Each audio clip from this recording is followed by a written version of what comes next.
Assalamualaikum warahmatullahi wabarakatuh. Perkenalkan, nama saya Bagus Salam Sabahari dengan NIM 2102111000230 dari manajemen kelas E.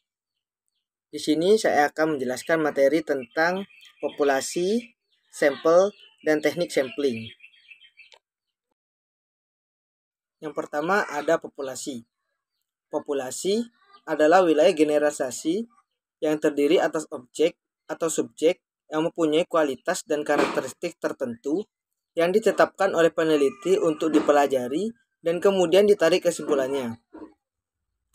Seseorang pun dapat digunakan sebagai populasi karena seseorang mempunyai berbagai karakteristik, misalnya gaya bicaranya, disiplin pribadi, hobi, cara bergaul, kepemimpinannya, dan lain-lain. Misalnya, akan melakukan penelitian tentang kepemimpinan Presiden Y. Maka kepemimpinan itu merupakan sampel dari semua karakteristik yang dimiliki Presiden Y. Yang kedua, ada sampel. Sampel adalah bagian dari jumlah dan karakteristik yang dimiliki oleh populasi tersebut. Bila populasi besar dan peneliti tidak mungkin mempelajari semua yang ada pada populasi, misalnya karena keterbatasan dana, tenaga, dan waktu, maka peneliti dapat menggunakan sampel yang diambil dari populasi itu. Sampel yang diambil dari populasi harus betul-betul representatif atau mewakili dari populasi tersebut. Selanjutnya, ada homogenitas populasi. Ada beberapa aspek yang perlu diketahui. Yang pertama yaitu aspek tempat atau geografis, yang merupakan wilayah atau tempat subjek penelitian bertempat tinggal, misalnya provinsi, kabupaten, sekolah, perpustaka, dan lain sebagainya. Yang kedua yaitu aspek subjek, meliputi jenis kelamin, umur, rasial, pendidikan, kepribadian, sejarah kehidupan, dan inteligensi. Yang terakhir yaitu ada aspek sosial, yang mencakup kelas sosial, keluarga, dan lingkungan sosialnya. Yang selanjutnya ada aspek sampel. Untuk memperoleh keadaan sampel yang representatif, ada beberapa aspek sampel yang harus diperhatikan oleh peneliti, yaitu jumlah sampel, besar anggota sampel, dan teknik pengambilan sampel. Jumlah sampel, yaitu banyaknya kelompok sampel yang dibutuhkan dalam suatu eksperimen atau penelitian. Jumlah sampel ini ditentukan oleh desain eksperimennya.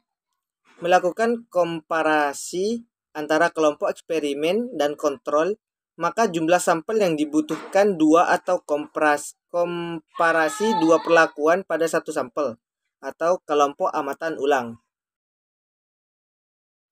Selanjutnya, besar anggota sampel. Peneliti menentukan besar anggota sampel yang akan diambil dari populasi. Besar anggota sampel eksperimen tidak ditentukan besarnya populasi, tetapi oleh kekuatan pengaruh perlakuan dari studi sebelumnya. Semakin besar power of effect, diperlukan sampel yang semakin relatif sedikit. Semakin lemah, dibutuhkan sampel yang relatif banyak. Dan yang ketiga ada teknik sampling. Teknik sampling adalah teknik untuk pengambilan sampel. Terdiri dari dua teknik, yaitu probability sampling yang meliputi simple random, proportionate stratified random, disproportionate stratified random, dan area random. Dan yang kedua yaitu ada non-probability sampling yang meliputi sampling sistematis, sampling kuota, sampling aksidental, purpose sampling, sampling jenuh, dan snowball sampling. Yang pertama yaitu probability sampling atau teknik pengambilan sampel yang menggunakan teori probabilitas dalam pengambilan sampel. Terdiri dari yang pertama simple random sampling. Teknik pengambilan sampel yang memberikan peluang yang sama bagi setiap anggota populasi untuk dipilih menjadi anggota sampel. Yang kedua ada proportionate stratified random sampling, yaitu sebuah teknik yang digunakan apabila populasi mempunyai anggota atau unsur yang tidak homogen dan berstrata secara proporsional. Yang selanjutnya yaitu ada disproportionate stratified random, yaitu teknik yang digunakan untuk menentukan sampel apabila populasi berstrata tetapi kurang proporsional. Selanjutnya ada cluster sampling atau area sampling.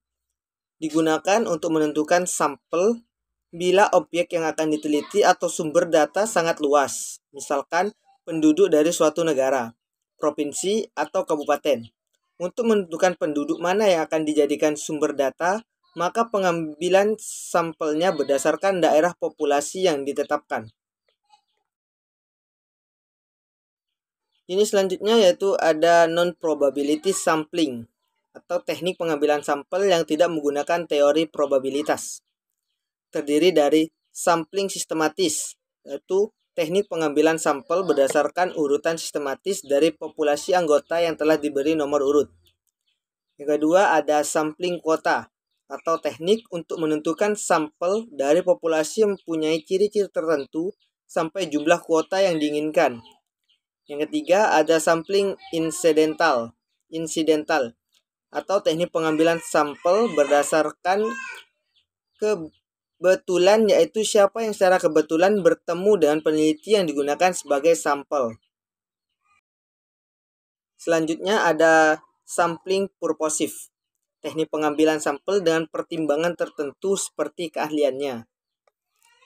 Selanjutnya ada sampling jenuh atau teknik pengambilan sampel bila semua anggota populasi digunakan sebagai sampel. Dan yang terakhir ada snowball sampling atau teknik penentuan sampel yang mula-mula jumlahnya kecil kemudian membesar seperti bola salju yang menggelinding yang lama-lama menjadi besar. Mungkin cukup sekian materi tentang populasi, sampel, dan teknik sampling yang dapat saya sampaikan.